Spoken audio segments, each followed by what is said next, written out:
તૂટેલા ઘડાની ઉપદેશક વાર્તા। મારી ચેનલમાં નવા છો તો મારી ચેનલને લાઈક કરો, શેર કરો, સબસ્ક્રાઇબ કરો, ધન્યવાદ। તે લાંબા સમય પહેલા થયું હતું। એક ગામમાં એક ખેડૂત રહેતો હતો। તેની પાસે 2 ઘડા હતા। એ 2 ઘડા લઈને તે રોજ સવારે ઘરથી દૂર વહેતી નદીમાંથી પાણી લેવા જતો। પાણી ભર્યા પછી તે ઘડાઓને વાંસની લાકડીના બંને છેડે બાંધી દેતો અને તેને ખભા પર લઈ ઘરે પાછો લઈ આવતો। દરરોજ સવારે આ તેમનો નિત્યક્રમ હતો। 2 ઘડામાંથી એક ઘડો અકબંધ હતો, પણ બીજા ઘડામાં એક જગ્યાએ તિરાડ પડી હતી।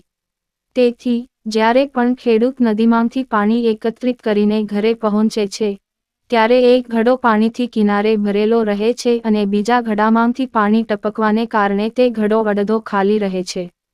ઘડાને પોતાના પર ખૂબ ગર્વ હતો કે તે ખેડૂતના ઘરે સંપૂર્ણ પાણી પહોંચાડવામાં સક્ષમ હતું। બીજી બાજુ તૂટેલા ઘડા પોતાને હલકી ગુણવત્તાવાળા માનતા હતા અને હંમેશા શરમ અનુભવતા હતા કે તે કોઈ કામનો નથી। તેને દોષ લાગે છે કે તેના કારણે ખેડૂતની બધી મહેનત વ્યર્થ જાય છે। એક દિવસ તે તૂટેલા વાસણને વધુ સહન કરી શક્યો નહીં અને તેને ખેડૂતની માફી માંગી અને કહ્યું, માતાજી, હું મારી જાત પર ખૂબ જ શરમ અનુભવું છું। હું તમારી યોગ્ય રીતે સેવા કરી શકતો નથી। ખેડૂતે પૂછ્યું, કેમ, શું થયું?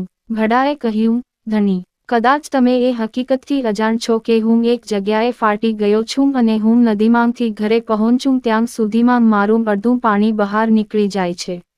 મારા આ અભાવને કારણે તમારી મહેનત વ્યર્થ જાય છે। આ સાંભળીને ખેડૂતે ઘડાને કહ્યું, ઉદાસ ન થાઓ। આજે નદીમાંથી પાછા ફરતી વખતે ખીલેલા સુંદર ફૂલોને જ જોઈ રહ્યો છું। તમારું મન ઉડી જશે। તૂટેલા ઘડાએ પણ એવું જ કર્યું। તે આખા રસ્તે સુંદર ફૂલો જોતો આવ્યો। આનાથી તેનું અસ્વસ્થ મન શાંત થયું। પરંતુ જ્યારે તે ઘરે પહોંચ્યો અને જોયું કે તે ફરીથી અડધું ખાલી હતું, ત્યારે તેને ફરીથી ઉદાસી લાગ્યું। તેણે ખેડૂતને તેની જગ્યાએ સારો અને સુરક્ષિત ઘડો લાવવા વિનંતી કરી।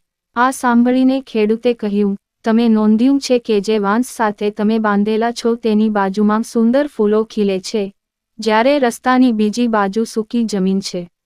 એવું નથી કે હું અજાણ છું કે તમે ફાટી ગયા છો।